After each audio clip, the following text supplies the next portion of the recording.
Is this the way to lose your theatre audience when you truly most need it? Hi, good morning, Neil Sean here in the heart of London. Thank you for your company today. Hope you're keeping well. And this is really a strange story because, as we're often told, it's interesting with theatre. They're always looking for handouts and begging bowls and stuff like that because they're always claiming that, of course, they can't survive and business is bad.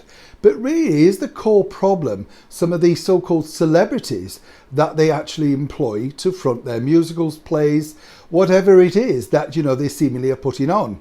What I would suggest with a lot of theatre producers is look at your stars very carefully because we live in a very difficult social media age which can decide whether the audience will support your production or not.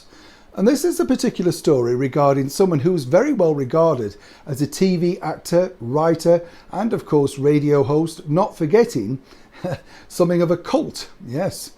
He's appeared in all of those big shows like The League of Gentlemen and Doctor Who. We're talking, of course, the very versatile Mark Gatiss. Now, what's interesting about him is he recently gave an interview to try and promote a brand new production of the wonderful Charles Dickens classic, A Christmas Carol, which is showing this season at the newly restored Alexandra Palace. Now, you would have thought, given the fact that this isn't a venue known to that many people right now, that you may have kept your political trap shut. But not in the case of Mr. Gatiss. He basically stated in the interview that right now he's very, very ashamed to be English. Now, very quickly, of course, you're going to lose a mass percentage of your audience. Now, this is nothing to do with his own personal feelings about Brexit and lefties and all that sort of stuff. It's more to do with the fact that once you put out your political stance, your political feelings, people make a judgment as to whether they then want to support your production moving forward. Now, we've seen this a lot in recent years where, major stars have put on their feelings about the British Prime Minister or say, the voting system or whatever.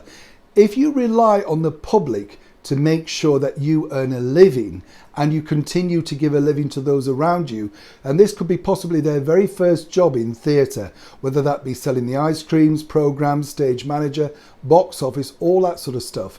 When you are the star of that particular production, then truly you have to think before you speak.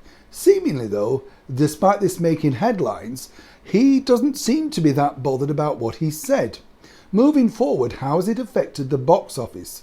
Well, when we check today, it's doing okay.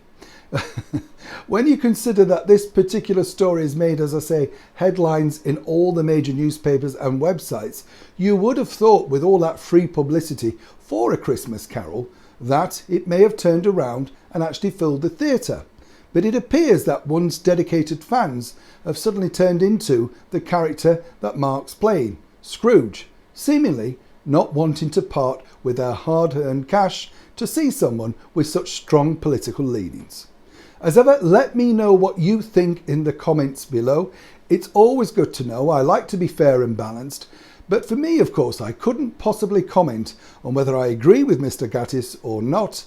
But what I do think, and this is what I reiterate, is if you're investing a lot of money into any theatrical production, right now, given the 18 plus months that theatre has had, wouldn't it be wiser to simply zip it, move on and hopefully make a commercial and critical success of your latest production?